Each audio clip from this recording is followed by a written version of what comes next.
Twin ஃப்ளேம்ஸ்னா என்னன்னு தெரியுமா friends? நிறைய பேருக்கு ட்வின் ஃப்ளேம்ஸ் அண்ட் சோல்மேட்ஸ்ல பெரிய கன்ஃபியூஷன் இருக்கு. Let me explain you clearly about twin flames today. எப்படி சொல்லுவாங்கன்னா, நம்ம பிறக்கிறதுக்கு முன்னாடி, டைமுக்கு முன்னாடி பில்லியன்ஸ் ஆஃப் சோல்ஸ் ஒன்னா இருக்கிற ஒரு உலகத்துல 2 சோல்ஸ் மட்டும் தனியா வந்து ஒன்னா சேர்ந்துச்சான். அந்த டைம்ல நம்ம வெறும் சோல்ஸா இருக்கிறதுனால நம்மளுக்கு ஃபேஸஸ் இருக்காது, நேம்ஸ் இருக்காது, பட் ஒரே ஒரு உண்மை மட்டும்தான் இருக்கும். That we are 2 souls and we are in love with each other infinitely.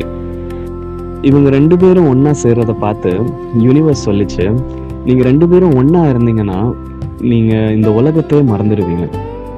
But if நீங்க 2 பேரும் பிரிஞ்சு இருந்தீங்கன்னா இந்த உலகமே நீங்க யாருன்னு உங்களை வந்து ஞாபகப்படுத்தும் அப்படின்னு சொல்லிட்டு யூனிவர்ஸ் ஒரு குரூவலான விஷயத்த செஞ்சது.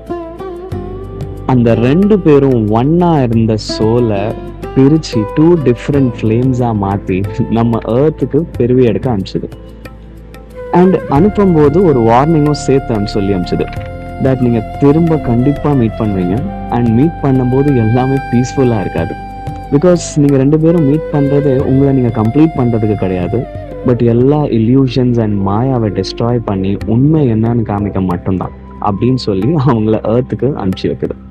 அவங்களும் அது ஒத்துக்கிட்டு ஏர்த்தில் வந்து 2 டிஃப்ரெண்ட் லைஃப்ஸில் பெருவி எடுக்கிறாங்க. டிஃப்ரெண்ட் லைஃப் லெசன்ஸை கற்றுக்குறாங்க, டிஃப்ரெண்ட் பெயினை ஃபீல் பண்ணுறாங்க.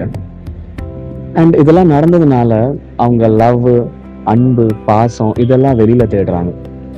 மனுஷங்களில், ட்ரீம்ஸில், அம்பிஷன்ஸில், ஏன் கடவுள்கிட்ட வேண்டும் போதும் சரி.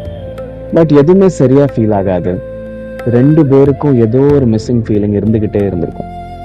அண்ட் தென் ஃபைனலி ஒரு நாள் அவங்க மீட் பண்ணுவாங்க. அவங்க மீட் பண்ண உடனே ஒன்றுமே புரியாது. No logic, no explanations, but ஒரே ஒரு தாட் மட்டும்தான் இருக்கும், இவங்க ரொம்ப ஃபெமிலியராக இருக்காங்க. ட்வின் ஃப்ளேம்ஸ் என்னைக்குமே நம்மளை கம்ஃபர்ட் பண்ண நம்ம லைஃப்ல வரமாட்டாங்க ஃப்ரெண்ட்ஸ். அவங்க நம்ம லைஃப்ல வர்றதே நம்மளுக்கு நம்ம யாருன்னு தெரிய வைக்க மட்டும்தான். ஸோ அவங்க மீட் பண்ணதுக்கு அப்புறம் ஒருத்தங்க இன்னொருத்தங்களை விட்டு ஓடி போனாங்கன்னா அதை பார்த்து இன்னொருத்தங்க அவேக்கண்ட் ஆவாங்க. ஒருத்தங்க பிரேக் ஆனாங்கன்னா அதை பார்த்து இன்னொருத்தங்க அவங்கள ஹீல் பண்ணுவாங்க.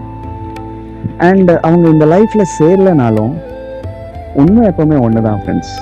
தே are same souls, they are same flames, and they both always carry the same truth.